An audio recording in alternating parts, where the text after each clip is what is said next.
ముందు మనం ఆదిలాబాద్ వెళ్దాం. అక్కడ మా ప్రతినిధి జోషి మనకి అందుబాటులో ఉన్నారు. ప్రధానంగా చూసుకుంటే అక్కడ నిర్మల్ జిల్లాలో ఊగిసలాడుతున్నటువంటి గులాబీ రెక్కలు. ఎందుకంటే జిల్లా వ్యాప్తంగా అధికార పార్టీ పెరుగుతున్నటువంటి అసంతృప్తి నేపథ్యంలోనే అక్కడ పార్టీ విడడానికి ఉద్యమ నేత కూచాడి శ్రీహరిరావు సిద్ధంగా ఉన్నట్లు కూడా మనకు తెలుస్తుంది. బీఆర్ఎస్కు రాజీనామా చేసినటువంటి శ్రీహరిరావు కాంగ్రెస్ పార్టీలో చేరుతారన్నటువంటి ఊహాగానాలు వినిపిస్తున్నాయి. ఖచ్చితంగా ఆయన కాంగ్రెస్ పార్టీలో చేరే అవకాశాలు స్పష్టంగా కనిపిస్తున్నటువంటి పరిస్థితి. అయితే పార్టీ మారే యోచనలో మరికొందరు కూడా ఆయన వెంట ఉన్నారని కూడా తాజా సమాచారం అందుతున్నటువంటి పరిస్థితి కనిపిస్తుంది. ప్రధానంగా చూసుకుంటే నిర్మల్ గడ్డపై గులాబించేనటువంటి ఒక పరిస్థితి అయితే కనిపిస్తూ ఉంది. ఇక ఈ నేపథ్యంలోనే కూచాడి పార్టీ మార్పుతో గులాబీ పార్టీకి నష్టమెంత అనేటటువంటి అంచనాలు కూడా ఉన్నటువంటి పరిస్థితి కూడా కనిపిస్తుంది. దీనిపై పూర్తి అప్డేట్స్ మా జోషి అందిస్తారు. జోషి, చెప్పండి, గులాబీ పార్టీకి ఎంతవరకు నష్టం చేకూరే అవకాశం ఉంది? ఏ నేతలు ఇంకా ఆయనతో పాటు చేరే అవకాశం కనిపిస్తూ ఉంది? Good evening Rajasekhar. నిర్మల్ జిల్లాకు సంబంధించి చూసినట్లయితే రాజకీయంగా ప్రతి మారు కూడా మార్పు కోరుకునేటటువంటి ప్రజానీకము అక్కడ ఉన్నట్లుగా, అంటే పూర్తి చైతన్యంగా ఉన్నటువంటి గడ్డ నిర్మల్ గడ్డ. ఇప్పుడు ప్రస్తుతం తాజాగా కొత్త జిల్లాకు సంబంధించి నిర్మల్ పరిస్థితి, అధికార పార్టీ బీఆర్ఎస్ కు సంబంధించినటువంటి పరిస్థితి చూసినట్లయితే కొంత ఊగిసలాట ధోరణి వచ్చినట్లుగా తెలుస్తుంది. ఇదివరకే ఖానాపూర్ నియోజకవర్గంలో ద్వితీయ శ్రేణి నాయకులు, ఎంపీపీలు, ఎంపీటీసీలు, జడ్పీటీసీలు ఇలా చాలా పలువురు మంది అసంతృప్తిగా ఉన్నటువంటి నేపథ్యం గత కొంతకాలంగా. తాజాగా చూసుకున్నట్లయితే ఉద్యమ నాయకుడిగా ఉన్నటువంటి, అంటే ఉద్యమ కాలం నుండి కూడా బీఆర్ఎస్ పార్టీలో క్రియాశీలకంగా వ్యవహరించినటువంటి కూచాడి శ్రీహరిరావు పశ్చిమ జిల్లాకు గతంలో ఈయన జిల్లా అధ్యక్షుడిగా వ్యవహరించడం జరిగింది. ఈయన తాజాగా అధికార బీఆర్ఎస్ రాజీనామా చేయడము అనేటటువంటిది కేవలం నిర్మల్లోనే కాకుండా మిగతా ఉమ్మడి జిల్లా వ్యాప్తంగా కూడా, ఒక రకంగా రాష్ట్ర వ్యాప్తంగా కూడా గులాబీ పార్టీలో చర్చనీయాంశంగా మారినటువంటి నేపథ్యం. ఈయన శ్రీహరిరావు 2009లో అంటే ఉద్యమం ఉధృతంగా ఉన్నటువంటి సందర్భంలోను, అలాగే 2014లో కూడా టిఆర్ఎస్ అభ్యర్థిగా నిర్మల్ నుండి పోటీ చేసినటువంటి వ్యక్తి. ఈయనకు బలమైనటువంటి క్యాడర్ ఉంది.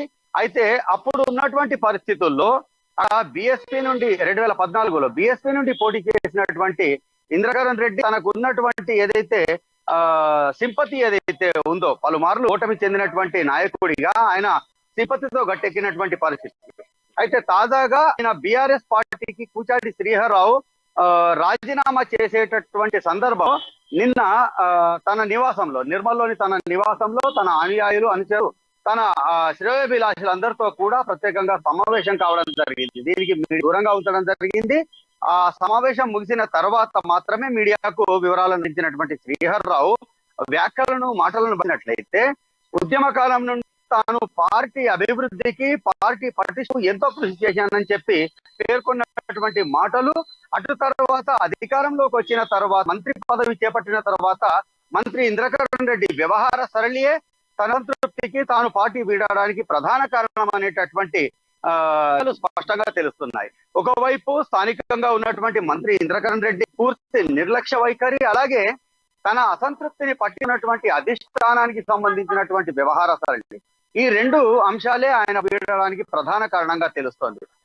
ఒకానొక సందర్భంలో ఉద్యమ కాలంలో పార్టీకి సంబంధించి చెప్పుకోదగ్గ స్థాయిలో నాయకత్వం లేనటువంటి సందర్భంలో ఇటు ఆదిలాబాద్ కు సంబంధించినటువంటి ప్రస్తుత ఎమ్మెల్యే, మాజీ మంత్రి జోగు రామన్ అప్పట్లో టీడీపీ ఎమ్మెల్యేగా ఉన్నటువంటి పరిస్థితుల్లో ఆయన పాటుగా కాంగ్రెస్ పార్టీకి చెందినటువంటి సీనియర్ నేత, అలాగే కాంగ్రెస్ పార్టీ నుండి 2014లో గెలుపొందినటువంటి విఠల్ రెడ్డి, ఇలాంటి పలువురిని టిఆర్ఎస్ పార్టీలో చేర్చడంలో చాలా క్రియాశీలకమైనటువంటి పోషించినటువంటి శ్రీహరిరావుకు 2008లో టికెట్ ఇవ్వకుండా కేవలం అంటే ఒక మాత్రం పార్టీ నుండి లభించినటువంటి పరిస్థితి. పార్టీ గెలుపు కోసం కృషి చేయాలని చెప్పి ఆ తదుపరి సముచిత ప్రాధాన్యతను ఇస్తానని చెప్పి అదనం పేర్కొన్నప్పటికీ కూడా అవేవి నెరవేరినటువంటి పక్షంలో ఈ నిర్ణయం తీసుకున్నట్లుగా తెలుస్తుంది. మొత్తానికి చూసినట్లయితే ఉద్యమ నాయకుడిగా కూచాడి శ్రీహరిరావుకు అంటే అందరితో సత్సంబంధాలు కలిగి ఉన్నట్టు నేతగా ఒక ఉమ్మడి జిల్లాలోనే మంచి పేరున్నటువంటి వ్యక్తి, అలాగే ఉద్యమ నాయకులందరూ కూడా ఉద్యమానికి సంబంధించినటువంటి వాళ్ళందరికీ సంబంధించినటువంటి వ్యక్తులతో కూడా ఈయనకు మంచి సత్సంబంధాలు ఉన్నటువంటి నిన్నటి సమావేశం చూసుకున్నట్లయితే దాదాపుగా అంటే ఒక 100 మందికి పైగా ఒక స్థాయిలో పేరున్నటువంటి అందరితో కూడా సమావేశం కావడాన్ని బట్టి చూసినట్లయితే ఈ యొక్క రాజకీయానికి, అంటే ఈ యొక్క రాజీనామాకు సంబంధించినటువంటి అభావం ఏదైతే ఉందో, శ్రీహరిరావుకు సంబంధించినటువంటి రాబోయే రోజుల్లో అధికార పార్టీకి కొంత ఇబ్బందికరంగా కాకుండా నిర్మల్ కు సంబంధించినటువంటి రాజకీయాలన్నింటినీ కూడా రూపురేఖలు మార్చేటటువంటి పరిణామంగా మాత్రం మనం పేర్కొనవచ్చు. అయితే ప్రస్తుతానికి అధికారికంగా ఆయన కాంగ్రెస్ పార్టీలో చేరనున్నారు అని చెప్పి అధికంగా చెప్పనప్పటికీ కూడా అక్కడ ఉన్నటువంటి పరిస్థితులు ఆయన అనుచరులతో అంతర్గతంగా చర్చించినటువంటి మనం పరిగణలోకి తీసుకున్నట్లయితే మాత్రం ఖచ్చితంగా కొద్ది రోజుల్లోనే ఆయన కాంగ్రెస్ పార్టీ తీర్థం పుచ్చుకున్నట్లుగా నాకు తెలుస్తుంది రాజశేఖర్. రైట్ జోషి, అంటే ఇదైతే ఏర్పడిన తర్వాత ఎంతో మంది ఉద్యమకారులు ప్రతి ఒక్కరు కూడా పాల్గొని స్వచ్ఛ తెలంగాణ సాధించుకున్నటువంటి పరిస్థితి. కానీ కేసీఆర్ వచ్చిన తర్వాత చాలా మంది ఉద్యమం గుర్తింపు లేదు, వారి యొక్క కృషిని గుర్తించలేదన్నటువంటి వాల్సినటువంటి పరిస్థితి. అయితే ఇప్పుడు జరుగుతున్నటువంటి పరిస్థితి కూడా ఇక్కడ మనం ఆ విధంగానే భావించవచ్చు అంటే ప్రధానంగా చూసుకుంటే మంత్రి ఇంద్రకరణ్ రెడ్డితో విభేదిస్తున్నటువంటి సీనియర్ నందు కూడా పార్టీ నుంచి వైద్యులకు అవకాశం ఉందని కూడా మనకి సమాచారం అందుతున్నటువంటి పరిస్థితి. దీని తర్వాత కూడా లైన్లో ఉన్నటువంటి విషయం కూడా అర్థమవుతుంది. ఇవన్నీ కూడా రాజకీయ ఎన్నికలు అంటే దగ్గర నేపథ్యంలోనే మార్పులు చోటు చేసుకుంటున్నాయి అని అనుకోవచ్చా మనం? ఖచ్చితంగా రాజశేఖర్, గతంలో అంటే పూర్తి జిల్లాగా పేర్కొనబడేటటువంటి ప్రస్తుత ఆదిలాబాద్ నిర్మల్ జిల్లాలను ఈ రెండు ప్రాంతాలను కూడా ఆయన టిఆర్ఎస్ జిల్లా అధ్యక్షుడిగా ప్రాతినిధ్యం వహించే నేపథ్యం ఉంది. ఆ కోణంలో చూసినట్లయితే ఇటు ఆదిలాబాద్ కు జిల్లాకు చెందినటువంటి ఆదిలాబాద్ బోతు నియోజకవర్గాలతో పాటుగా ఆదిలాబాద్ లో కొంత నిర్మల్ లో విస్తరించి ఉన్నటువంటి ఖానాపూర్ నియోజకవర్గంతో పాటుగా నిర్మల్ నియోజకవర్గం అలాగే నియోజకవర్గం ఈ 5 నియోజకవర్గాల్లో కూడా ఆయనకు బాగినటువంటి అనుచరగణం ఉన్నటువంటి నేత కూచాడి శ్రీహర్రావు. ఖచ్చితంగా ఇప్పుడు ఉన్నటువంటి పరిస్థితుల్లో ఉద్యమ నాయకులు ఉద్యమ కార్యకర్తలందరూ కూడా పూర్తి అసంతృప్తితో ఉన్నటువంటి సందర్భం ఇది. అయితే ఈ యొక్క నేపథ్యంలో బలమైనటువంటి నాయకుడిగా ఉన్నటువంటి కూచాడి పార్టీని వీడడం అనే ఖచ్చితంగా వాళ్ళందరిలో కూడా ఒక రకమైనటువంటి ఆలోచనలో నాంది పలికినట్లుగా మనం భావించాల్సినటువంటి పరిస్థితి.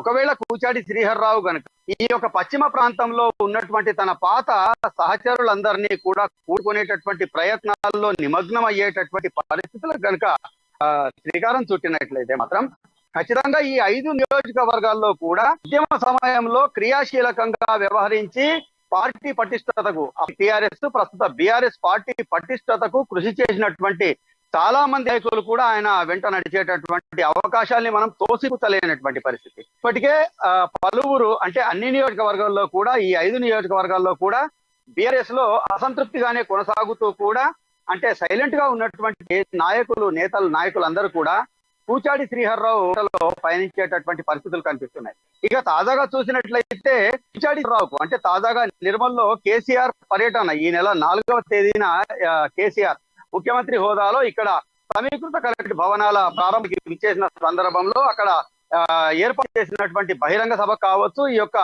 అభివృద్ధి శంకుస్థాపనలు ప్రారంభోత్సవ కార్యక్రమానికి సంబంధించినటువంటి అంశానికి చూసినట్లయితే కూచాడి శ్రీహర్రావుకు కనీసం ఆహ్వానం అందనటువంటి పరిస్థితి.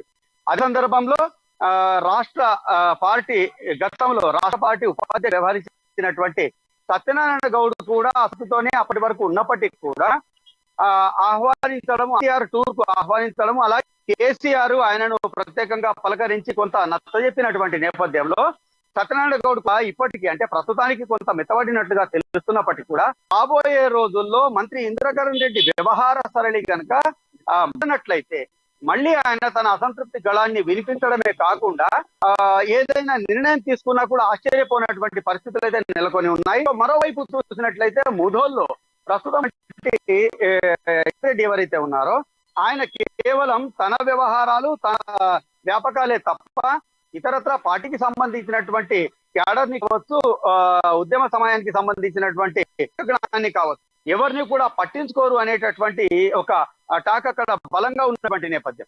ఇటువంటి నేపథ్యంలో ఇటు బోత్ నియోజకవర్గంతో పాటు ఆదిలాబాద్ ఖానాపూర్ నియోజకవర్గాల్లో కూడా ఇదే విధమైనటువంటి ఉన్నటువంటి నేపథ్యంలో శ్రీహర్రావు కనుక తన పాత అనుచరులందరినీ కలుపుకుపోయేటటువంటి చర్యలకు శ్రీకారం చుట్టినట్లయితే ఈ 5 నియోజకవర్గాల్లో కూడా ఆయనకు సంబంధించినటువంటి ప్రభావం ఖచ్చితంగా ఉంటుందని మనము విశ్లేషించవచ్చు. అలాగే ఈ యొక్క పరిస్థితులు కనుక ప్రత్యక్షంగా ఉన్నట్లయితే రాబోయే ఎన్నికల కాలం నాటికి ప్రస్తుత పార్టీకి ఖచ్చితంగా ఇబ్బందులు తలెత్తక తప్పదు అనేటటువంటి విషయాన్ని మనం స్పష్టపరచు.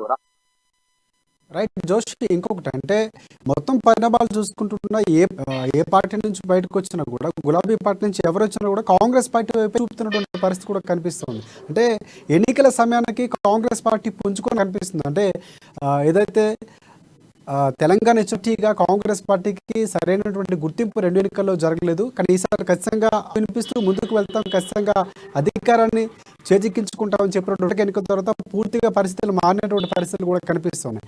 అయితే ఈ నేపథ్యంలో కాంగ్రెస్ పార్టీ వైపు మొగ్గు చూపించడం ఒక రకమైనటువంటి కాంగ్రెస్ పార్టీకి శుభపరిణామంగా అంటారా? ఖచ్చితంగా రాజశేఖర్. అంటే గత కొద్ది వారకు చూసినట్లయితే ఇటు పశ్చిమ జిల్లాలో ప్రధానంగా ఆదిలాబాదు, అలాగే నిర్మలు, ముధోల్ ఈ నియోజకవర్గాల్లో, అటు ఖానాపూర్ నియోజకవర్గంలో ఈ 4 నియోజకవర్గాల్లో కూడా బీజేపీకి సంబంధించినటువంటి కొంత కనిపించినప్పటికీ కూడా ప్రస్తుతం అంటే కర్ణాటక ఎన్నికల ఫలితాల తర్వాత పరిస్థితులు చూసినట్టే మాత్రం ఆ రాజకీయ ముఖ చిత్రం క్రమంగా మారుతున్నటువంటి కనిపిస్తున్నాయి. ఒకవైపు కర్ణాటక ఎన్నికలకు ముందే కాంగ్రెస్ పార్టీ వీడి బీజేపీలో చేరినటువంటి నిర్మల్ కు చెందినటువంటి మాజీ ఎమ్మెల్యే మహేశ్వర్ రెడ్డి అంటే ఇప్పటికి కూడా దాంట్లో కొంత ఇమడలేకపోతున్నారు అనేటటువంటి వినిపిస్తున్నాయి. అయితే ఆయన నిర్ణయం తదుపరి ఏ విధంగా ఉంటుంది అనేటటువంటి విషయం మనకు అప్రస్తుతమైనప్పటికీ కూడా ఇప్పుడు క్రమంగా చూసుకున్నట్లయితే ఇటు కూచాడి శ్రీహర్రావు తన రాజకీయ లేఖగా పేర్కొంటున్నటువంటి ఆ లేఖలో